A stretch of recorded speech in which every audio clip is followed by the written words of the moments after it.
नमस्कार, आप देख रहे हैं विरासत और मैं हूं आपके साथ राजेश कुमार। आज बात उस विरासत की जिसका करिश्मा आज तक बिहार की सियासत में चलता है।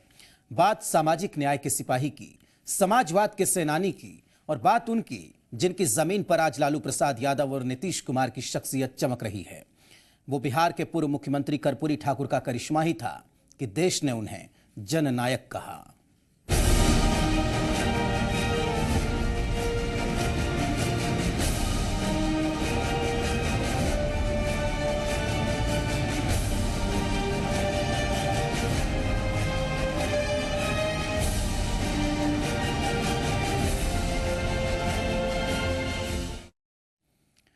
आजादी से पहले और आजादी के बाद भी बिहार की सियासत में एक से बढ़कर एक सुरमा हुए। किसी भी तरह का आंदोलन हो, बिहार ने अपनी बढ़ चढ़कर भागीदारी निभाई। नतीजा एक से बढ़कर एक सितारे सियासत के फलक में सामने आए। लेकिन बिहार के राजनीतिक आसमान में सबसे ज्यादा चमकने वाले सितारे का नाम था कर्पूरी ठाकुर। कर्पूरी ठाकुर जैसे साधारण पृष्ठभूमि की शख्सियत का सत्ता के शीर्ष पर पहुंचना अपने आप में एक बड़ी घटना थी। झकझोर दुनिया जनता के आवे पलटनिया मिले झकझोर दुनिया जनता। तारीख 22 दिसंबर 1970। वैसे तो ये तारीख सर्दियों की एक आम सुबह थी, लेकिन इस दिन पटना में जो होने वाला था वो ऐतिहासिक था। केवल बिहार के लिए ही नहीं बल्कि पूरे देश के लिए। देश की सियासत का ऐतिहासिक पल। बिहार की सियासत में 22 दिसंबर 1970 को वो होने जा रहा था जिसके लिए सदियों से संघर्ष किया जा रहा था। शोषित और वंचित समाज को उनका नेतृत्व मिल रहा था। मैं कर्पूरी ठाकुर ईश्वर की शपथ लेता हूं कि मैं विधि द्वारा स्थापित भारत के संविधान के प्रति सच्ची श्रद्धा और निष्ठा रखूंगा। सदियों का संघर्ष हुआ साकार। आजादी के आंदोलन में स्वाधीनता के सेनानियों ने जो सपना देखा था, एक समान समाज बनाने के लिए जो संकल्प लिया गया था, सामाजिक न्याय के जो ताने बाने बुने गए थे, वो पाटलिपुत्र में साकार हो रहा था। साकार होने लगा था समता मूलक समाज का सपना। भारतीय लोकतंत्र में यह दिन हमेशा के लिए याद रखा जाएगा कि एक नाई के परिवार में जन्मे, अति पिछड़ी जाति के घर पैदा हुए एक गरीब परिवार के बेटे ने समस्तीपुर के एक छोटे से गांव से सत्ता के शीर्ष का सफर तय किया था। समस्तीपुर से सत्ता के शीर्ष तक का सफर। 22 दिसंबर 1970 को वो तारीख थी जब कर्पूरी ठाकुर ने पहली बार मुख्यमंत्री पद की शपथ ली। उन्हें आजाद भारत में पहले अति पिछड़ा मुख्यमंत्री होने का गौरव हासिल है। देश के पहले अति पिछड़ी जाति के मुख्यमंत्री थे कर्पूरी ठाकुर। कर्पूरी ठाकुर का मुख्यमंत्री बनना देश की सियासत का अहम घटनाक्रम माना जाता है। कर्पूरी ठाकुर के फैसलों ने बाद में यह साबित कर दिया कि उन्हें क्यों कहा जाता था जननायक कर्पूरी ठाकुर। ब्यूरो रिपोर्ट, जी मीडिया। जननायक कर्पूरी ठाकुर ने अपनी जिंदगी अभाव और अशिक्षा में शुरू की थी, लेकिन मुश्किलों के आगे वे कभी घबराए नहीं। कर्पूरी ने कभी हार न मानी। संघर्षों का नतीजा यह हुआ कि कर्पूरी ठाकुर खुद तो कामयाबी की सीढ़ी चढ़े ही करोड़ों शोषितों और पिछड़ों के लिए राह भी बना दी। उन्होंने आजीवन गांधी के आखिरी आदमी के लिए काम किया। उनकी जिंदगी करोड़ों लोगों के लिए एक मिसाल है।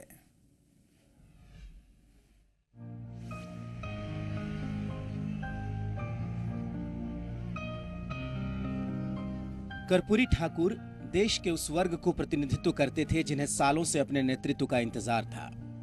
नाई बिरादरी से आने वाले कर्पूरी ठाकुर का जन्म 24 जनवरी 1924 को समस्तीपुर जिले के पितौंझिया गांव में हुआ था। कर्पूरी ठाकुर का जन्म गुलाम भारत में उस वक्त हुआ जब भारत का इतिहास करवट बदल रहा था। उन्हें विरासत में अभाव, अशिक्षा और गरीबी मिली। 2 जून की रोटी के लिए संघर्ष करना पड़ता था। वे गोकुल ठाकुर की पहली संतान थे और माता का नाम था राम दुलारी देवी। कर्पूरी ठाकुर का बचपन संघर्ष में बीता। उनकी शादी कम उम्र में ही मुजफ्फरपुर जिले के चंदनपट्टी की फुलेश्वरी देवी से कर दिया गया। लेकिन कर्पूरी ठाकुर ने साफ कह दिया कि वे गुलाम भारत में गुलाम संतान पैदा नहीं करेंगे। ये देखिए ना, ये जो आज रिजर्वेशन की बात आप कर रहे हैं, यानी गरीबों की बात, गरीबों को, ये अलग बात है कि बिहार के अंदर गरीबों को जुबान दी है लालू प्रसाद ने, तो ये लालू प्रसाद भी कर्पूरी ठाकुरी के स्कूल के ही पैदावार लोग हैं ये लोग। ये 74 आंदोलन एक नई चीज़ ज़रूर हुई है, लेकिन उससे पहले जो है कर्पूरी ठाकुर वगैरह इन चीज़ों की बात 1967 से करते आ रहे थे। सामाजिक बदलाव तो हुआ है, क्योंकि वह आधार प्रस्तुत करने में समर्थ हुआ, वह आरक्षण जिस पर एक जन उभार हुआ पिछड़ी जाति में, उन लोगों में जो वंचित थे, चाहे वो पिछड़ी जाति के हों, अति पिछड़ी के हों। एक बार समस्तीपुर के कृष्णा टॉकीज हॉल में छात्रों की एक सभा चल रही थी। इस सभा में जब छात्र कर्पूरी ठाकुर को बोलने का मौका मिला तो कर्पूरी ठाकुर ने ओजस्वी भाषण दिया। कर्पूरी ठाकुर ने कहा, हमारे देश की आबादी इतनी अधिक है कि केवल थूक फेंक देने भर से अंग्रेजी राज बह जाएगा। इस जोशीले भाषण के जरिए युवा कर्पूरी ठाकुर ने ब्रिटिश हुकूमत को चुनौती दी। जाहिर सी बात थी कि अंग्रेजी सरकार की भौहें तन गई और कर्पूरी ठाकुर को कोर्ट में पेश किया गया। कर्पूरी को 1 दिन की जेल और 50 रुपए जुर्माने की सजा सुनाई गई। इस तरह कर्पूरी ठाकुर ने आजादी के आंदोलन में दस्तक दी और कर्पूरी ठाकुर ने रामगढ़ कांग्रेस में भी शिरकत की। गांधी जी के रामगढ़ सम्मेलन में वो सम्मिलित हुए एज ए आंदोलनकारी। उसके बाद आंदोलन करते करते वो जयप्रकाश नारायण जी से पहचान, आचार्य नरेंद्र देव से, डॉक्टर राम मनोहर लोहिया से, देव नारायण गुरु मेहता से, सूरज नारायण सिंह जी से, पंडित रामनंदन मिश्र जी से, राम अवतार शर्मा जी से, राजेंद्र नारायण शर्मा जी से, माने ये शारदा चरण झा जी से, रमाकांत पाठक जी से, इन लोगों के जो आंदोलनकारी थे उन लोगों के साथ इनकी संगति हुई। 1942 के आंदोलन में अपनी सक्रिय भूमिका निभाई। कर्पूरी ठाकुर आजाद दस्ते में शामिल हो गए और परिवार की आर्थिक कठिनाइयों को देखते हुए शिक्षक की नौकरी भी कर ली। वे मिडिल स्कूल के हेडमास्टर बने और आजाद दस्ते का कामकाज भी करते रहे। लेकिन पुलिस की निगाहें कर्पूरी ठाकुर पर लगी रही।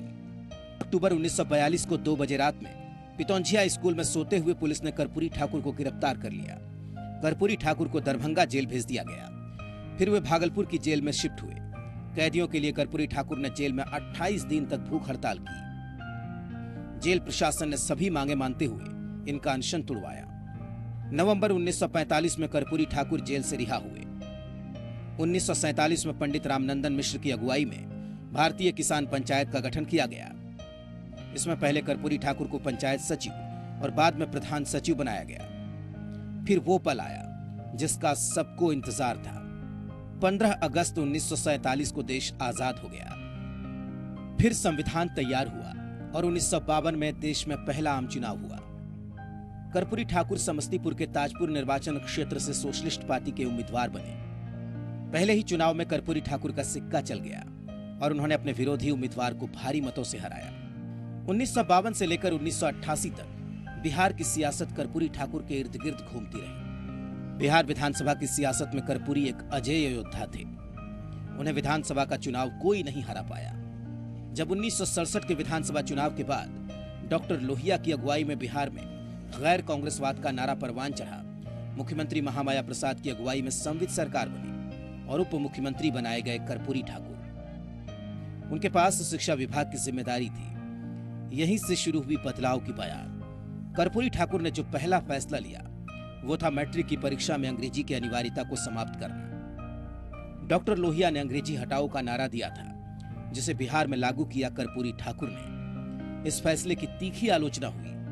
विरोधियों ने कर्पूरी डिवीजन कह के मजाक उड़ाया, लेकिन बाद में इस ऐतिहासिक फैसले की सराहना हुई।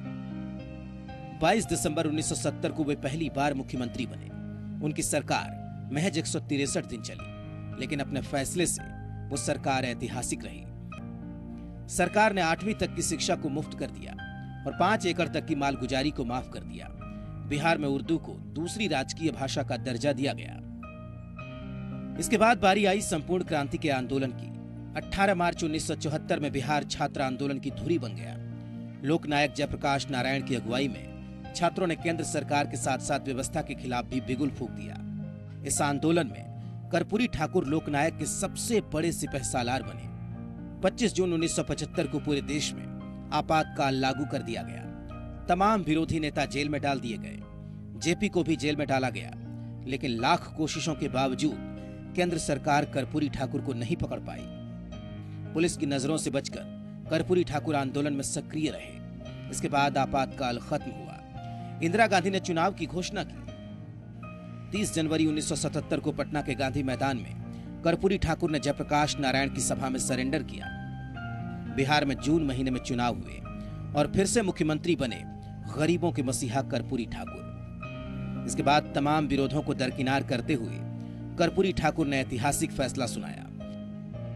11 नवंबर 1978 को बिहार में आरक्षण लागू कर दिया गया। बिहार में महिलाओं को 3% समेत पिछड़ी जातियों को कुल 26% आरक्षण दिया गया। देश में SC ST के अलावा यह अपने तरह का पहला आरक्षण था। कि जीवन काल में कर्पूरी जी को गाली देते रहे लोग, और आज जो है उनकी जयंती भी मना रहे लोग। विपक्ष ने मुखर विरोध किया। कर्पूरी ठाकुर के खिलाफ व्यक्तिगत हमले भी किए गए, लेकिन गरीबों की तरफ से लड़ने वाले इस महारथी ने हार नहीं मानी। कर्पूरी ठाकुर के आरक्षण फॉर्मूले ने ही 12 वर्षों के बाद मंडल कमीशन की शक्ल अख्तियार की। मंडल कमीशन के जरिए देश में OBC को 27% आरक्षण मिला। 17 फरवरी 1988 सुबह 9:15 कर्पूरी ठाकुर समस्तीपुर जाने की तैयारी कर रहे थे, तभी हार्ट अटैक आया और अस्पताल ले जाते वक्त उन्होंने रास्ते में दम तोड़ दिया। जननायक की मौत की खबर उड़ते ही पूरा देश स्तब्ध रह गया। जिसने भी सुना सन्न रह गया। देश की सियासत में खालीपन आ गया। एक वैक्यूम क्रिएट हुआ था। ये हम लोगों ने देखा था कि कर्पूरी ठाकुर की जो बॉडी गई थी, यहाँ बहुगुना साहब को देखा था कि वो ट्रक के ऊपर पैर लटका करके बैठे हुए हैं, जो कर्पूरी ठाकुर जिस बॉडी के अंदर गई थी। और उतना बड़ा जो है फंडल जो है वो यहाँ पर किसी नेता का नहीं हुआ। जयप्रकाश जी का तो एक अलग बात थी। तो कर्पूरी ठाकुर तो जन नेता जिसको कहा जाता, कर्पूरी ठाकुर जन नेता थे। कर्पूरी तो अपनी छाप छोड़कर चले गए, लेकिन पीछे छोड़ गए एक ऐसी विरासत जिस पर दावा कर कभी लालू प्रसाद गद्दी संभालते हैं तो कभी नीतीश कुमार डंका बजाते हैं। लेकिन दरअसल ये करिश्मा कर्पूरी का है, जो बिहार की सियासत में अब भी बोल रहा है। संजीव नैपुरी के साथ आनंद अमृतराज, जी मीडिया, पटना। कर्पूरी ठाकुर आजीवन बिहार की राजनीति के धुरी बने रहे। या तो सत्ता में रहे या विरोधी दल के नेता रहे। उनके जाने के बाद भी सियासत में उनका सिक्का आज तक चल रहा है।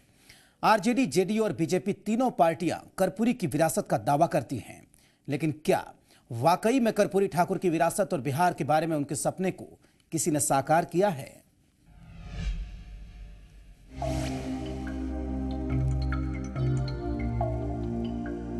बिहार की सियासत की धुरी पहले आम चुनाव से लेकर 1988 तक कर्पूरी ठाकुर के ही इर्द गिर्द घूमती रही। ना उनके विरोधियों की कोई कमी थी और ना ही उनके समर्थकों का कोई अभाव था। लेकिन कर्पूरी की राजनीति का अपना एक तरीका था। वे सामाजिक न्याय की सियासत करते थे, लेकिन जाति सामंजस्य पर जोर देते थे।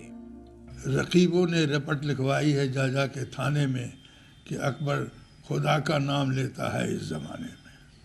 आज की राजनीति में अब कर्पूरी ठाकुर का नाम आप लीजिए या पुराने जो हमारे राजनेता रहे हैं, तो ये लगता है कि ये कहाँ किस दुनिया में हम लोग जी रहे हैं। कर्पूरी ठाकुर ज़मीनी आदमी थे, गरीबों के आदमी थे। गरीबों की तरह ज़िंदगी गुजारी उन्होंने और फिर गरीबों की तरह वो मर गए। अब ये सारे लोग तो उनके नेता ही, उनके चेले ही लोग हैं।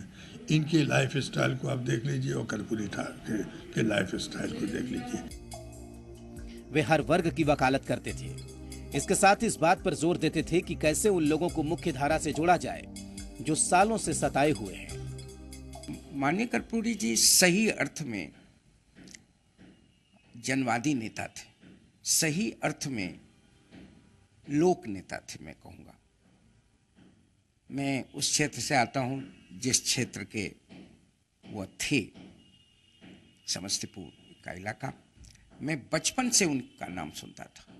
दल सिंह सराय में उन्होंने एक बलवान नाम का व्यक्ति जिसे उजाड़ दिया गया था वहाँ के जमींदार के द्वारा, उसकी लड़ाई लड़ी, बहुत ख्याति थी उनकी। हालांकि इतिहास में किंतु परंतु की कोई गुंजाइश नहीं होती, लेकिन सवाल है जो राजनीति जानने वालों के मन में अक्सर उठता है कि बिहार की सियासत में अगर कर्पूरी ना होते तो क्या होता? क्या बिहार की सियासत में पिछड़े धुरी बन पाते? क्या लालू प्रसाद यादव पिछड़ों के मसीहा बन पाते? क्या लालू के बाद नीतीश उनकी विरासत को संभाल पाते?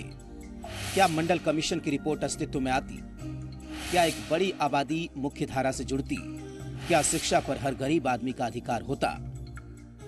कर्पूरी ठाकुर के ऐसा सादगी वाला मुख्यमंत्री शायद ही बिहार में कोई है। वो बहुत ही सादगी जीवन बिताते थे, पैदल चल देते थे। उनके व्यक्तित्व का क्या कहना, और उनका व्यक्तित्व मतलब कहना कुछ और करना कुछ नहीं, अलग अलग नहीं था।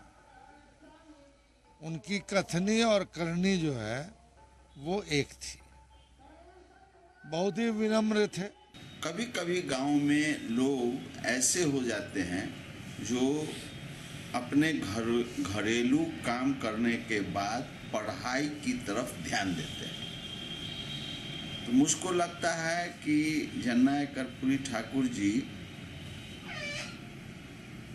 जाति पेशा का जो पेशा था उसको करते हुए, गाय को चराते हुए,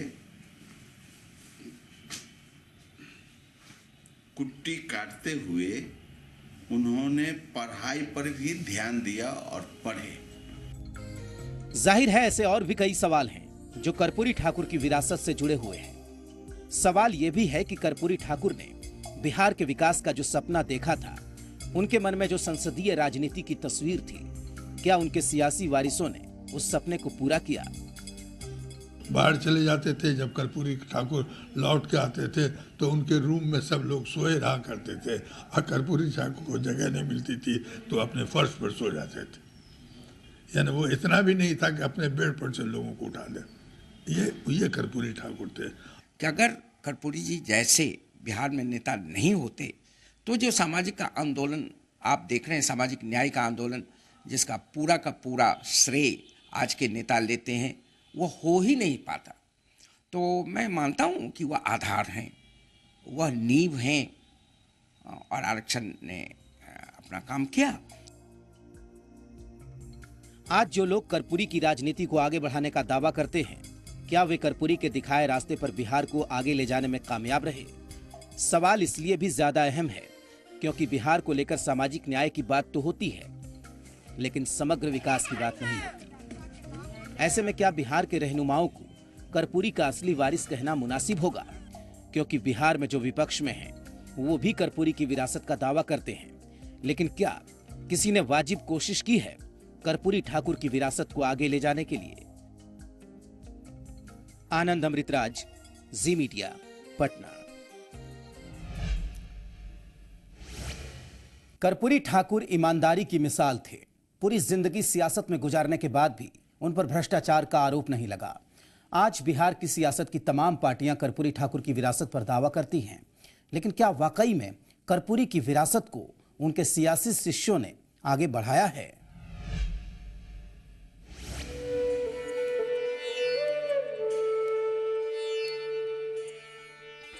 गौरी शंकर नागदंश ने कभी कर्पूरी ठाकुर के लिए कहा था, हिंदुस्तान के करोड़ों शोषितों के हक के लिए, लाखों निरीह नंगे बच्चों की कमीज और स्लेट के लिए, आंखों में यंत्रणा का जंगल समेटे भटकती आदिवासी और दलित महिलाओं की अस्मिता की रक्षा के लिए, बेसहारा किसानों की कुदाल और जमीन के लिए, फूस के बूढ़े मकानों पर उम्मीद की झप्पर के लिए, हांफती सांसों वाले हारे हुए लोगों की जीत के लिए, गांधी, लोहिया और अंबेडकर के सफेद हो चुके सपनों को सतरंगा बनाने के लिए संघर्ष का नाम कर्पूरी ठाकुर था।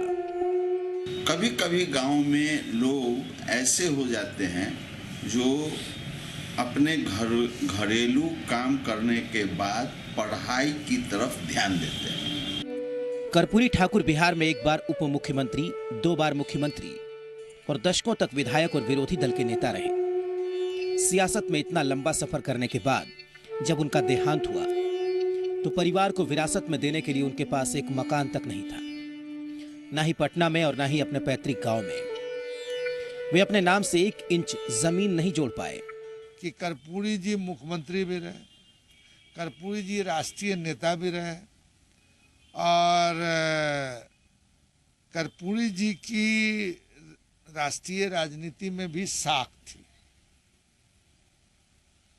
मगर वो जब मरे तो पूरे मुल्क में, हिंदुस्तान में,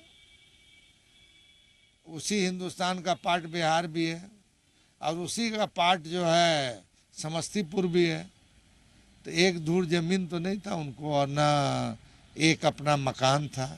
झोपड़ी वाला जो मकान बाप दादे का था वही मकान में वो रहे। संघर्षों की मिसाल इसी से समझी जा सकती है कि बेदाग छवि के कर्पूरी ठाकुर आजादी से पहले 2 बार और आजादी मिलने के बाद 18 बार जेल गए।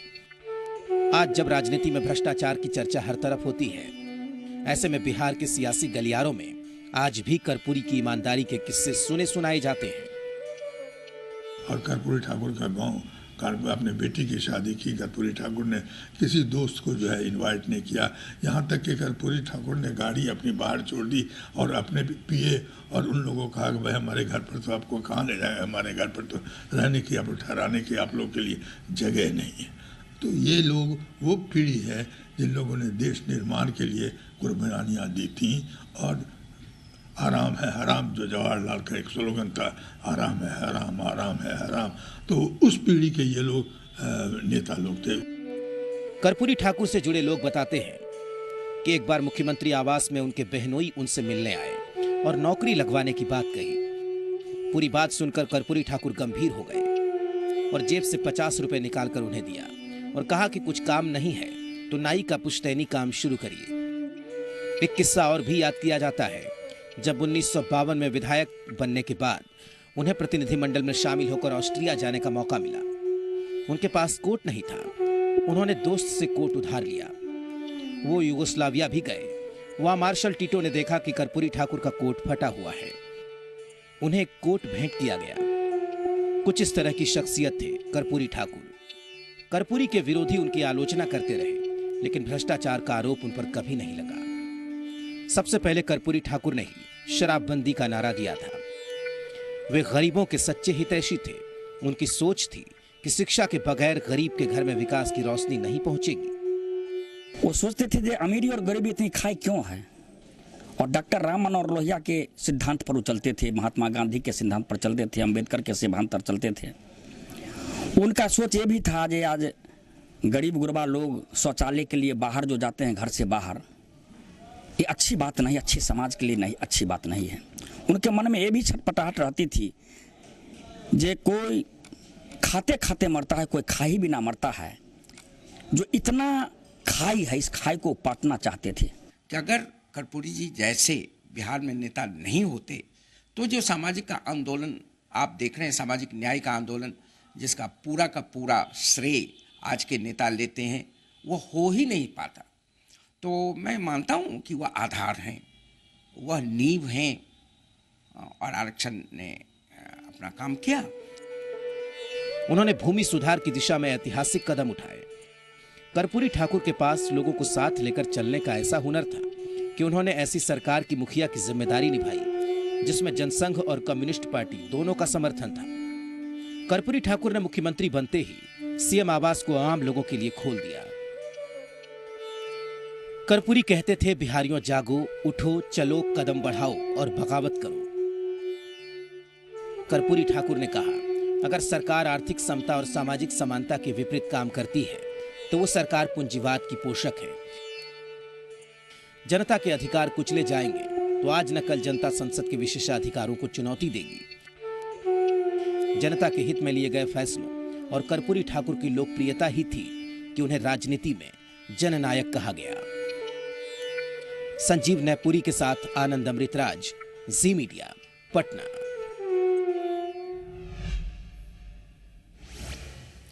अपने लोकप्रिय फैसलों की वजह से ही जनता ने कर्पूरी ठाकुर को जननायक कहा। जननायक की विरासत में फिलहाल इतना ही। नमस्कार।